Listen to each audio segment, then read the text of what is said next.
Hello everybody, welcome back. This is Dan And Alice. and we're here in our backyard food forest getting ready to plant some more garlic. Yeah, it's a little bit late to get garlic established. It's best to do that in October, November. It's the end of December right now, but we've got some really mild weather this year, and the garlic that we already planted back in October is actually doing very well. And what we like to do, I've talked about this in the past, is put patches of some of the different plants that we harvest on a regular basis throughout the food forest. So we're going to establish another patch of garlic today. Sound good, baby? Yes.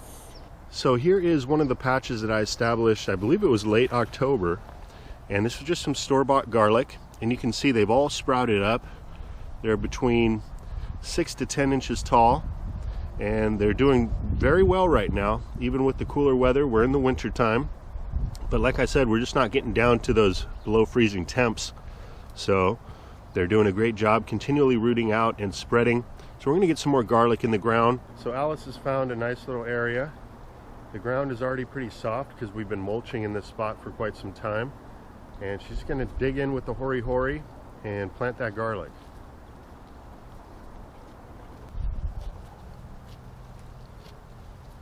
The soil wasn't always this good.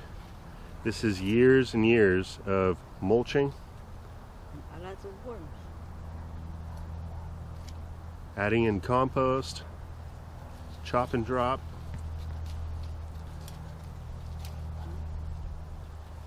So although garlic does like when you add a bit of fertilizer, something like worm castings, to the bed prior to planting, it's going to do just fine in this soil here. There's so many nutrients.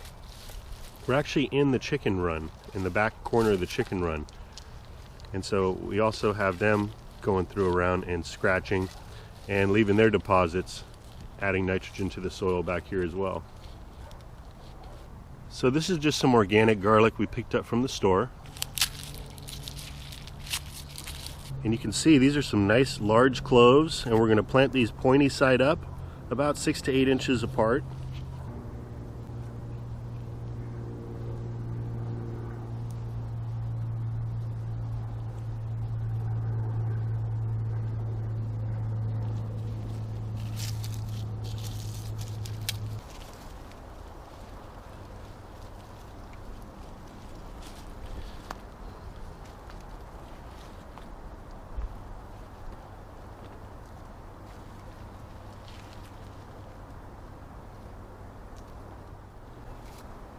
Is that all of them? Yeah. So I've got some more for you.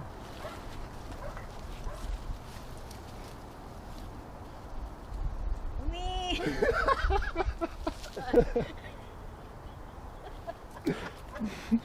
Oh my God. I wanna. So let's look at the difference. Have you ever seen a garlic that big? Look at this. Yeah, these cloves are a little bigger than the other ones. So this is actually called elephant garlic. And you can see just how large the bulbs are, and then the individual cloves. You plant it just as you would regular garlic. And I bought these from my local grocer. These are organic, and these were, I think, $3.99 a piece, so not a bad deal at all. Now the difference with these between the regular garlic is you want to space them out a little bit further, about a foot apart from each other, because it's going to develop a very large bulb. And this one, it's kind of moon. You know first quarter. It's like this, like this. It's the first quarter or last quarter.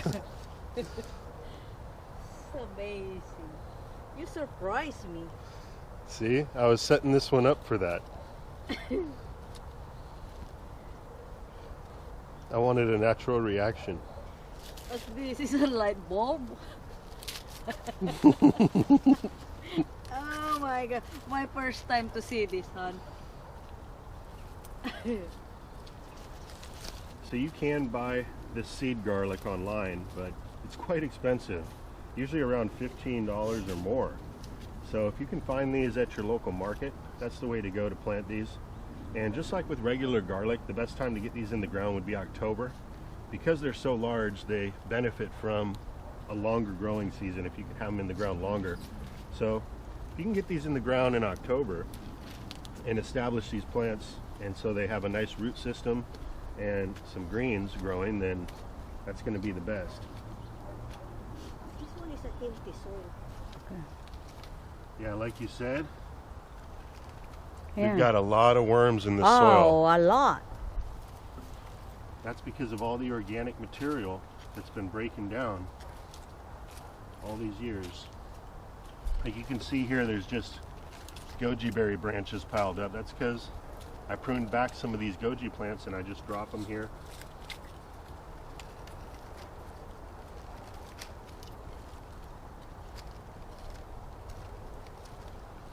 All right, so we got a nice little patch here. I'm going to find some other areas in the yard to continue to plant these. I've got a total of 4 bulbs of this elephant garlic.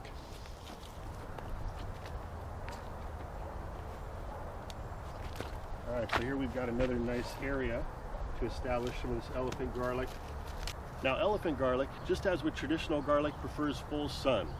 And here's my disclaimer. Elephant garlic is in fact not a true garlic, but it's in the onion genus, closely related to the leek. And it grows very similar to a leek in that it has a tall, broad, flat stem with a flower top, also known as a scape. Those greens are actually edible along with the flowers. You can throw them into a stir fry, a soup. So all the plant's parts are edible, so remember that. But we're going to put a nice little patch of these elephant garlic right over here in front of my fruit trees. It's going to get full sun exposure, and these are going to look beautiful. They should grow up, 2 feet tall or so in this area. And once again, the soil has been so well conditioned over the years doing food forest style gardening that all I need to do is just dig a hole with my hori and plug in the clove.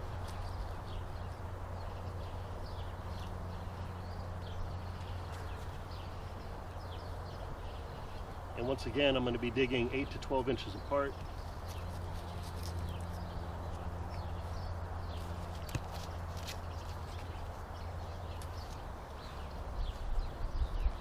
And just as with regular garlic, pointy side up.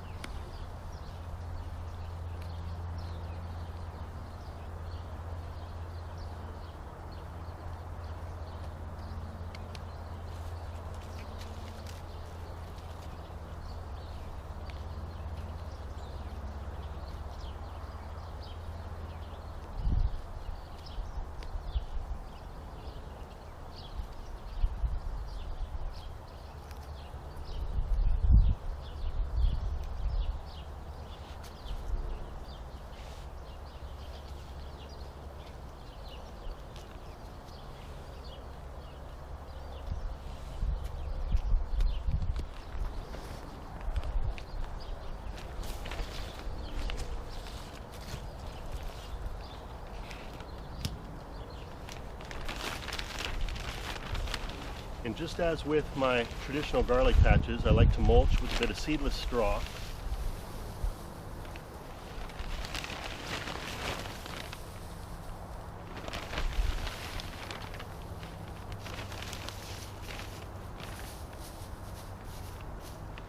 Just offers a bit of extra protection, helps to keep that moisture locked in as we approach warmer months. Cover that up. Try to keep the chickens from digging in here. And there you have it. In about 30 seconds, we planted out that entire bulb of elephant garlic. Now we're just going to sit back and wait till spring into summer. Then we should be harvesting some nice full bulbs of elephant garlic grown right in our garden. Now, just as with traditional garlic, what you're looking for is for the scapes or the stalk of the plant to actually start yellowing, wilting, starting to droop. That's when you know it's time to harvest. And chances are I'm probably going to be saving most of the cloves coming out of the garden this year so that I can proliferate the plant and grow more patches throughout the garden. And we'll get another little patch going right here in front of this white mulberry tree.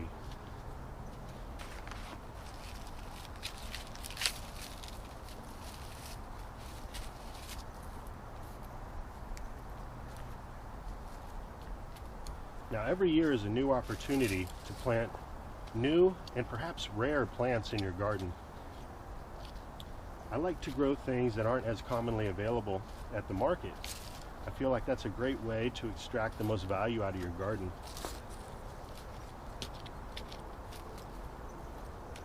And another thing about this elephant garlic, It's very cold hardy and will survive as it's getting established in USDA climate zones 3 through 9.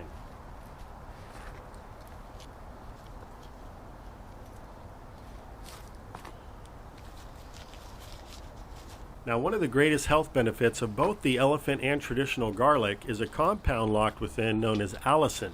That's spelled A-L-L-I-C-I-N. And what this is an antioxidant, also works as an anti-inflammatory, so it can be very beneficial to many different ailments. Now, in order to extract and get the most out of each garlic clove, what you want to do is first crush or dice up the garlic and allow it to sit in the open air for about 5 to 10 minutes. That's going to create the formation of the allicin, which will then remain stable for a few hours. So anytime you're going to utilize these cloves, whether you eat it raw or cooked, I suggest that you first chop it up and give it that 5 to 10 minutes so that you can get the most out of it.